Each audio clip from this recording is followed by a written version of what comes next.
Hello जय हिंद प्यारे साथियों। देखिए आज हम लोग देखने वाले हैं class 12th physics chapter number 10 प्यारे बच्चों, तरंग प्रकाश की वेव ऑप्टिक्स का प्यारे बच्चों पूरे 80 महत्वपूर्ण क्वेश्चन जो आपके बोर्ड परीक्षा के लिए काफी ज्यादा महत्वपूर्ण है। और आपको पता है ये ऑप्टिक्स के अंतर्गत है, तो इस चैप्टर से लगभग प्यारे बच्चों आपका 30 नंबर का ऑब्जेक्टिव सब्जेक्टिव टोटल मिला के पूछा जाता है वेव ऑप्टिक्स और रे ऑप्टिक्स दोनों से। ठीक है, अगर मान लीजिए दोनों क्वेश्चन 5 नंबर या रे ऑप्टिक्स से रहेगा तो सारा अधिकतर ऑब्जेक्टिव वेव ऑप्टिक्स से मिलेगा। ठीक है, तो इस वीडियो में पूरा एकदम प्यार बच्चों अच्छे क्वेश्चन देखने वाले हैं, अच्छे तरीके से तैयार कर लीजिए और वही क्वेश्चन देखेंगे जो आपके बोर्ड परीक्षा के पॉइंट ऑफ व्यू से काफी ज्यादा महत्वपूर्ण है। तो चलिए प्यार बच्चों फटाफट शुरुआत करते हैं और साथ में चैनल से पहली बार जुड़ते हैं तो चैनल को सब्सक्राइब करना है, सब्सक्राइब करने के साथ बेल नोटिफिकेशन दबा के ऑल पे क्लिक कर लीजिए। और साथ में प्यार बच्चों व्हाट्सएप ग्रुप में आप लोग को जुड़ने के लिए इस नंबर पर व्हाट्सएप मैसेज करके ग्रुप में जुड़ जाना है। ठीक है, तो चलिए प्यार बच्चों बहुत मजा आएगा, जितना भी क्वेश्चन करवाएंगे एकदम 100% एग्जाम में लड़ेगा।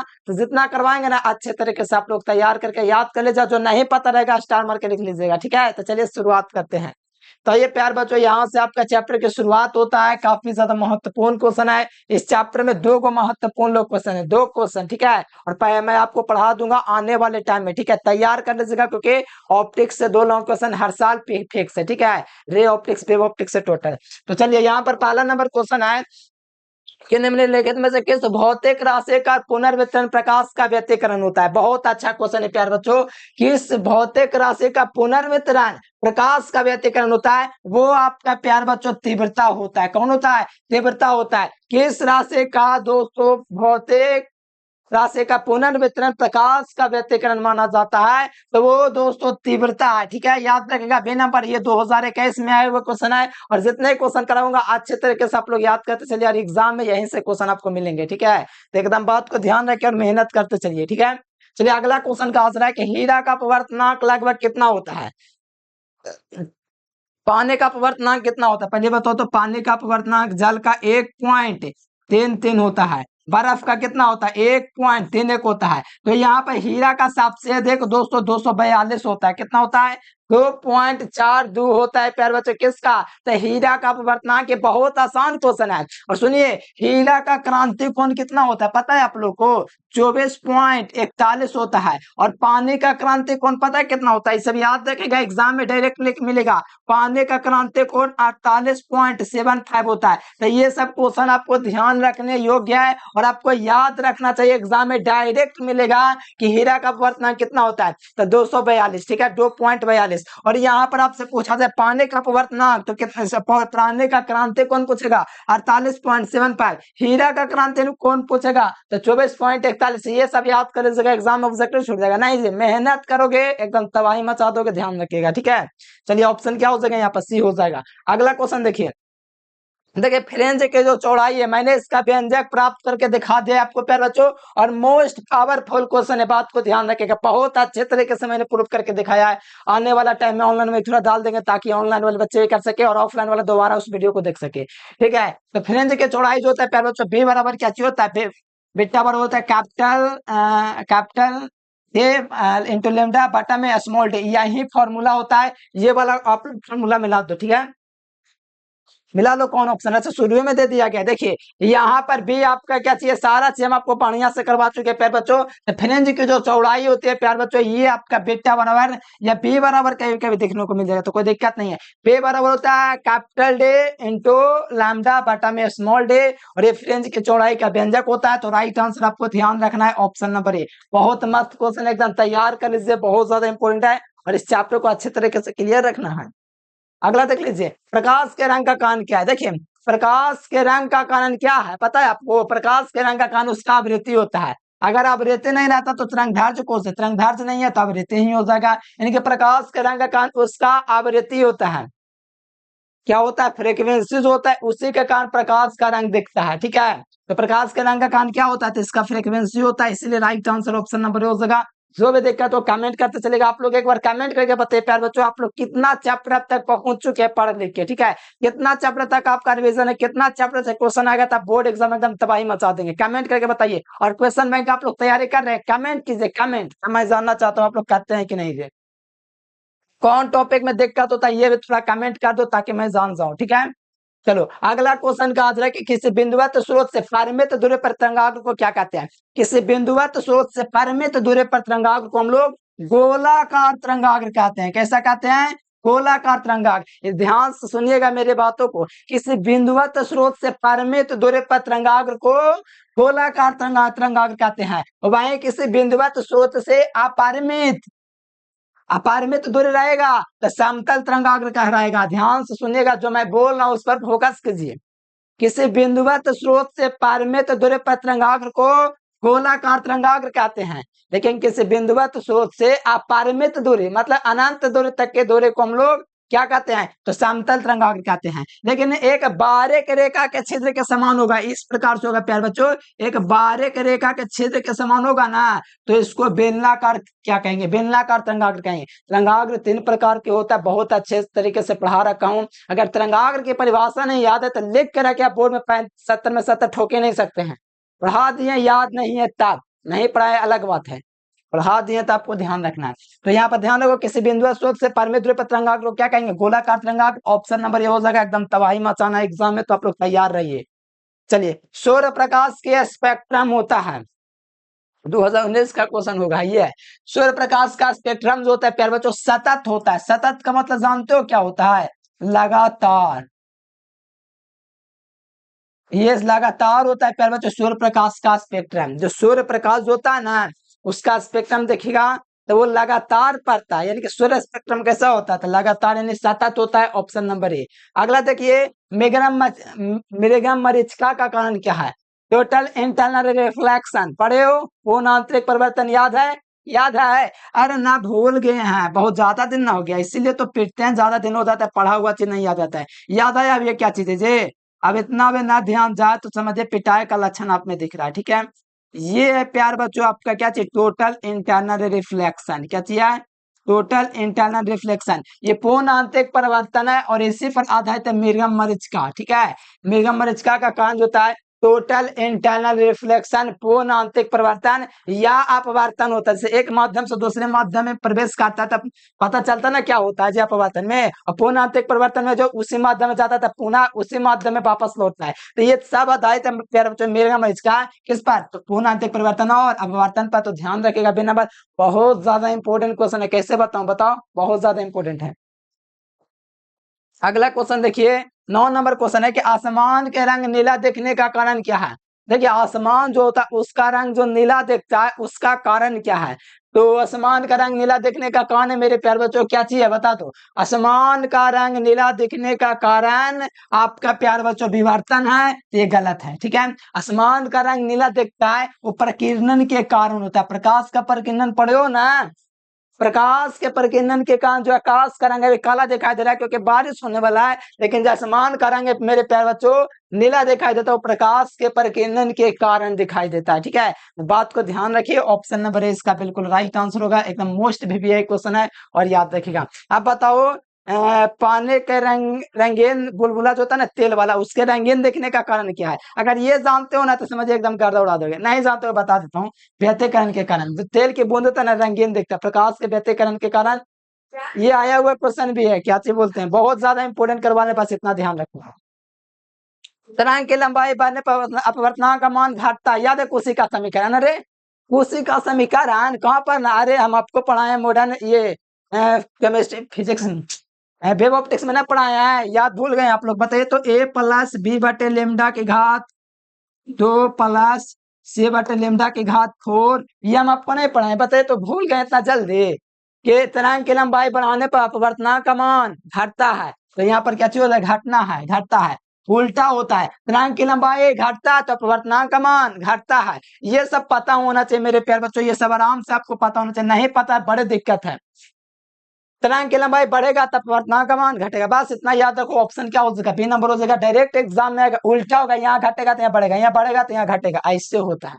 ठीक है, तो बात को ध्यान रखिए, मेहनत करिए और गर्दा उड़ा दीजिए। अगला देखिए, बूस्टर का नियम पढ़ाए हो, बताओ बूस्टर का नियम कितने लोगों को याद है?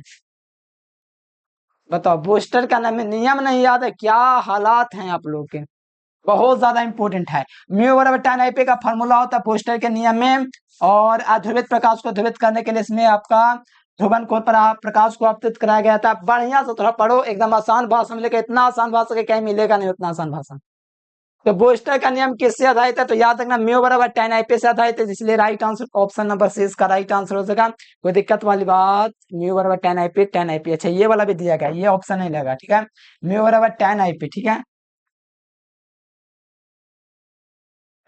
अगला क्वेश्चन आ जाओ, 13 नंबर क्वेश्चन कहा जा रहा है, एक पतले फिल्म के रंगीन दिखने का कारण क्या है? एक पतले फिल्म के रंगीन दिखने का कारण क्या है, बताइए। एक पतले फिल्म के रंगीन दिखने का कारण क्या चीज होता है? तो व्यतिकरण के कारण पतले फिल्म का पतले फिल्म के रंगीन दिखने का कारण जो है वो प्रकाश का व्यतिकरण। जैसे मैंने बोला ना कि तेल का बूंद अगर पानी पे गिरे ना, जल जल में गिरे रंगीन दिखेगा। अरे तुम जैसे पूड़े खाया, कचौड़े खाया, हाथ जाके देखो दो, वहां पर देखोगे तो पानी का कान जाएगा ना, तो वहां पर रंगीन दिखाई देगा। तो उस किसके कारण है? तो प्रकाश के व्यतिकरण के कारण वहां पर हो रहा है, ठीक है। और प्रकाश का व्यतिकरण नहीं पता है, क्या बताऊं, कैसे बताऊं, पढ़ाया हूं, अगर नहीं याद है तो क्या करूं? चुल्लू भर का पानी लीजिए, है ये नहीं यहाँ पर, नहीं तो हम आपको दे देते, ठीक है।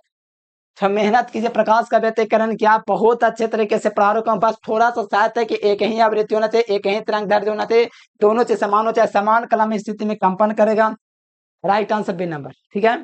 प्रकाश के अनुप्रस्थ तरंग पुष्टि करता था, क्या पुष्टि करता है? तो प्रकाश के अनुप्रस्थ तरंग पुष्टि करता है ध्रुवन को। क्या पुष्टि करता है? प्रकाश की अनुप्रस्थ तरंग जो पुष्टि करता है वो ध्रुवन को पुष्टि करता है, और प्रकाश के अनुप्रस्थ तरंग ध्रुवन को पुष्टि करता है। इसलिए प्रकाश जो है मेरे प्यारे बच्चों एक प्रकार का विद्युत चुंबकीय तरंग है, पता है कि नहीं? अरे ट्रिक था क्या चे?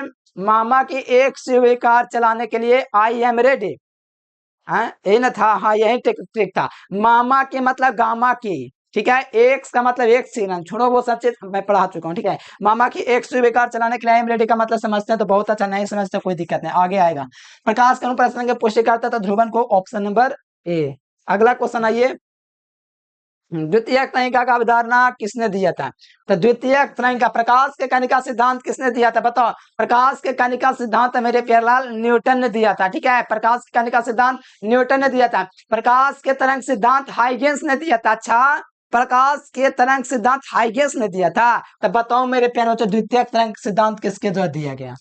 तो ये भी हाइगेंस के द्वारा ही दिया गया मेरे प्यारे बच्चों। एकदम धुआं धुआं कर देना, मेहनत इतना कीजिए, एकदम भौकाल कर दीजिएगा एग्जाम में। अगर ये एग्जाम में जो भौकाल मचा देना अर्धवार्षिक में, समझिए सेंटर में मचाएगा, उसके बाद मॉडल पेपर जारी होगा, और बोर्ड एग्जाम में एकदम तहलका मचा देगा 1 फरवरी के, ठीक है। तो मेहनत कीजिए, ये मेहनत का फल आपको एक दिन जरूर मिलेगा, वो दिन के लिए आपको मेहनत करना है, ठीक है। मेहनत कीजिए। द्वितीय तरीकों के आविष्कारक जो मेरे प्यारे बच्चों हैं वो हाइगेंस भैया हैं, ठीक है। चलो अगला क्वेश्चन देखो और लगाओ। कहा जा रहा है कि द्वितीय दृश्य स्पेक्ट्रम में किसका तरंग दैर्ध्य सबसे अधिक होता है? जो हम लोग देखते हैं किसका तरंग दैर्ध्य सबसे अधिक होता है, तो देखते हैं तो लाल रंग का प्रकीर्णन सबसे होता है। इसीलिए आपका दोस्तों सबसे अधिक तरंग दैर्ध्य किसका, सबसे अधिक तरंग दैर्ध्य किसका होता है? लाल रंग का हो जाएगा। तरंग दैर्ध्य सबसे किसका होगा? सबसे अधिक लाल रंग। एकदम ये सब क्वेश्चन में कंफ्यूजन नहीं होना चाहिए, एकदम एग्जाम में डायरेक्ट पूछेगा। इसलिए थोड़ा मेहनत करो, सारा चीज क्लियर रहेगा, ठीक है। कोई दिक्कत है तो नहीं, दिक्कत तो होना भी नहीं चाहिए, ठीक है, एकदम नहीं होना चाहिए। अगला क्वेश्चन, सबसे कम तरंग दैर्ध्य किसका? थोड़ा कमेंट कर दो अगर जानते हो तो, ठीक है। सारा चीज लिखवा दें, स्टार मार्क के नोट्स में देख लीजिएगा। अगला देख लीजिए, क्या कहा जा रहा है? प्रकाश की निम्नलिखित में से किससे पता चलता है कि प्रकाश अनुप्रस्थ तरंग है? किससे पता चलता है कि प्रकाश तरंग एक अनुप्रस्थ तरंग है? तो प्रकाश का ध्रुवीकरण पढ़ाए हैं ना। प्रकाश के तरंग को एक निश्चित दिशा में लाने की घटना को, प्रकाश के तरंग को एक निश्चित दिशा में लाने की घटना को प्रकाश का ध्रुवन कहते हैं। हम आपको परिभाषा वगैरह में करवाए होंगे। किसके कारण प्रकाश अनुप्रस्थ दूर रहता है? ध्रुवन के कारण ना। बताओ, पोलराइजेशन के कारण मेरे प्यारे बच्चों। मैं आपको बड़े बढ़िया से पढ़ा रखा हूँ पोलराइजेशन, एकदम क्या बताऊं, इतना आसान भाषा में क्या बताऊं, कैसे बताऊं। अगर नहीं याद रहता है, एकदम मन करता है कि एकदम खूब पीटे आपको, ठीक है। मेहनत करिए, पढ़ाए तो याद रखिए। इतना आसान परिभाषा याद नहीं याद होगा तो क्या होगा, समझ लीजिए। निम्नलिखित में से किससे पता चलता है प्रकाश एक अनुप्रस्थ संकेत है? प्रकाश के ध्रुवन से पता चलता है। Right answer D number. प्रकाश के तीखे कोने से मुड़ने की घटना को विवर्तन कहते हैं, और प्रकाश के एक माध्यम से दूसरे माध्यम विचलित होते हैं अपवर्तन कहते हैं। प्रकाश के परिवर्तन क्या कहते हैं? तो बच्चा बच्चा जानता है, ठीक है, ऑप्शन डी।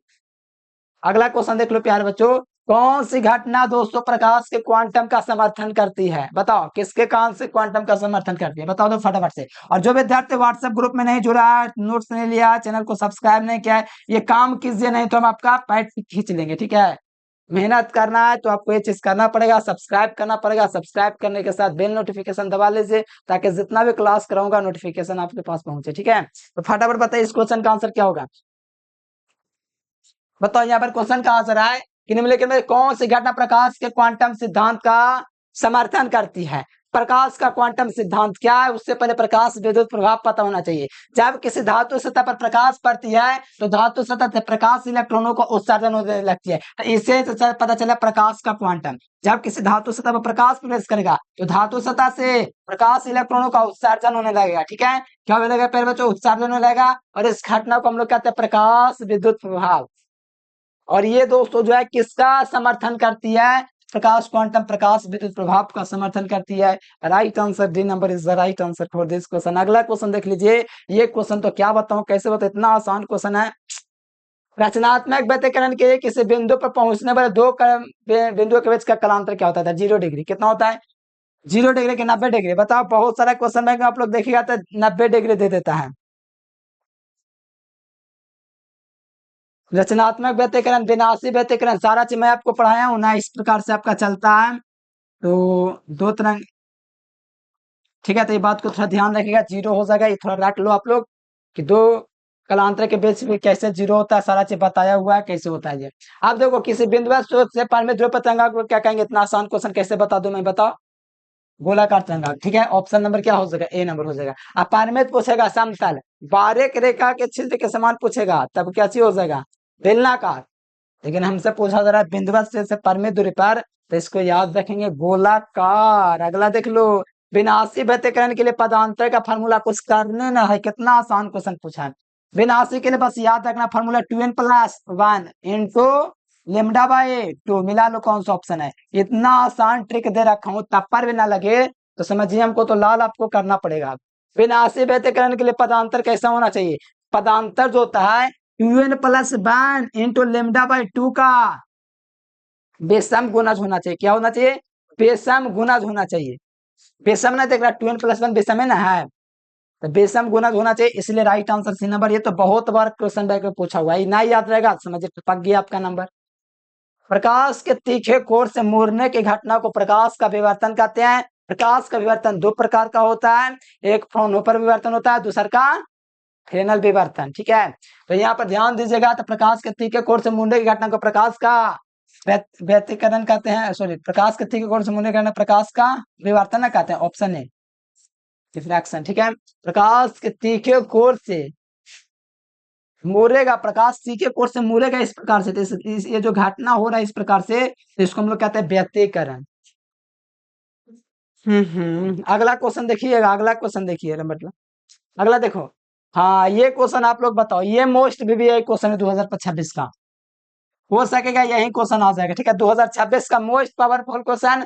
बता दो यहाँ पर पदांतर का फॉर्मूला क्या होता है, कलांतर का फॉर्मूला क्या होता है। तो फटाफट जल्दी से लगा दो प्यार बच्चों, आप लोग फटाफट कमेंट बॉक्स में। ये थोड़ा आपको मेहनत करना पड़ेगा, थोड़ा सा मेहनत करेंगे याद रहेगा। पहली बात, पदांतर का फॉर्मूला होता क्या? पदांतर नहीं दिया है, ठीक है, पदांतर वाला गलत फॉर्मूला दे दिया।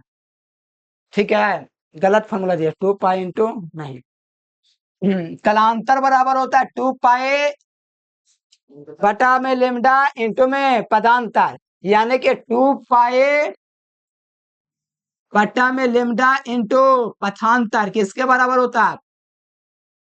पथांतर की जगह कुछ और भी दे सकता है, मैंने पहले पढ़ाया है।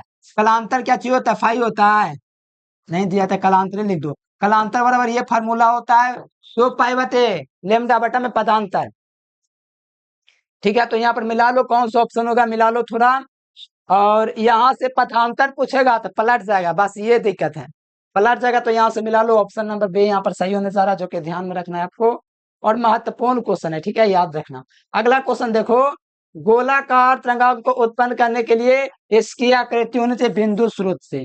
गोलाकार तरंगाग्र उत्पन्न करने के लिए स्रोत की आकृति कैसी होना चाहिए? बिंदुवत होना चाहिए, बिंदु स्रोत होना चाहिए। मोस्ट VVI क्वेश्चन है, ठीक है, इसलिए याद रखो बिंदु स्रोत होना चाहिए, ऑप्शन नंबर ए। अगला देख लो, बेलनाकार संघ बेलनाकार तरंगाग्र उत्पन्न करने के लिए इसकी आकृति होनी चाहिए। बताओ इसका, अगर बेलनाकार हमको उत्पन्न करना है, जैसे कि एक बारीक छिद्र रेखा के समान होता है, तो बारीक रेखा के लिए कैसा होना चाहिए बताइए। तो बारीक रेखा में क्या होता है, एक बारीक रेखा के समान होता है। जैसे मैं आपको याद दिला दूं, आप लोग तो पढ़ते नहीं इसलिए भूल जाते हैं। इसमें अगर हमको उत्पन्न करना है बेलनाकार से, तो इसके अंदर से एक बारीक रेखा के समान किरण जाएगा, तब ना उत्पन्न हो जाएगा। इसलिए बारीक रेखा मतलब कि रेखीय, एक रेखा के समान होते हैं, बताइए एक रेखे के समान नहीं है वाला है। इस कारण से ध्यान रखिएगा, रेखीय स्रोत होना चाहिए बेलनाकार उत्पन्न करने के लिए, और गोलाकार उत्पन्न करने के लिए बिंदुवत स्रोत होना चाहिए। दोनों पॉइंट को ध्यान रखिएगा। रचनात्मक व्यक्तीकरण के लिए पूछा जा रहा है 2n पाई लगा दो भाई, वाह कहां पर मिला 2n pi, option number A, ठीक है। और 2n पाई अगर n पाई अगर भी आपको मिल जाए तो कोई दिक्कत है, अगर n पाई मिल जाए तो क्या कीजिएगा, उसको भी लगाना चाहिए, बताइए कमेंट बॉक्स में। पहले सुनो, रचनात्मक व्यक्तीकरण पूछेगा, हाथ जोड़ के विनती करते हैं सम लगाइए। सम का मतलब सम विषम पढ़े ना, विनाशी का मतलब विषम संख्या। 2n प्लस 1 लेमडा बाई 2 लगाबो। लेकिन आपसे पूछा जाए, आपसे क्या चाहिए प्यार बच्चों, तो ध्यान रखिएगा, ठीक है। अगर रचनात्मक व्यक्तीकरण के लिए कलांतर पूछा जाए तो फाइव बराबर 2 पाई हो जाएगा। क्या हो जाएगा, फाइव बराबर 2n फाइव।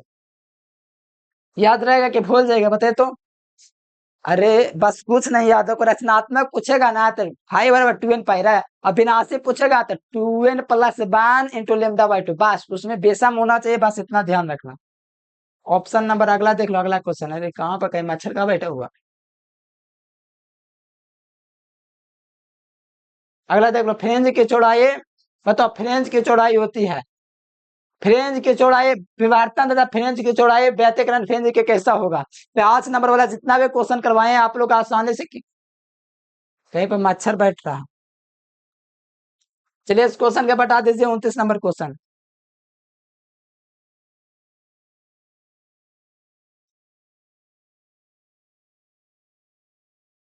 एक मिनट रुक जाइए, क्या हुआ।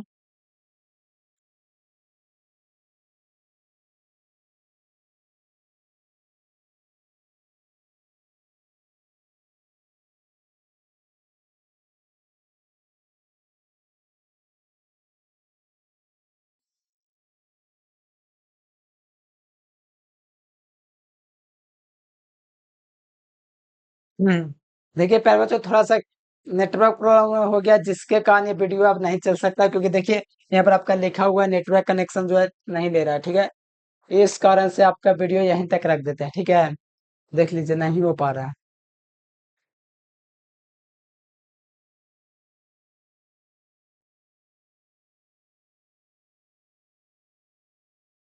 तो चलिए प्यारे बच्चों, आज के लिए जय हिंद, वंदे मातरम।